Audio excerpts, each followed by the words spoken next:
In this video, I'll show you how to add watermark on CapCut. This video is only for educational purposes only. Make sure what I'm going to show you in this video. Now open up your CapCut.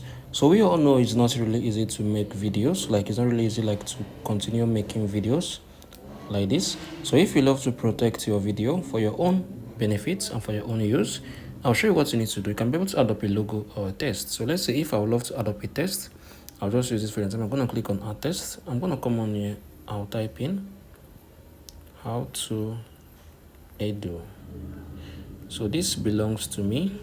So this video content belongs to me. So I'm going to click on this. I can come on here and click on style. So it can be, let me say black. Yeah, so this is it. So I can come on here and adjust it. So once you're done, I can just come on here and click on opacity, like to reduce how it's showing. So you can see it, but basically this video belongs to me. So you can select the color you want. So let's say if we use black, you can be able to reduce this, right? So yeah, so this is it. So you can be able to adjust it to the very end. So anyone that use your video, it's gonna be known that yeah, the video doesn't belong to the person, that the video belongs to you. So you can see it from this.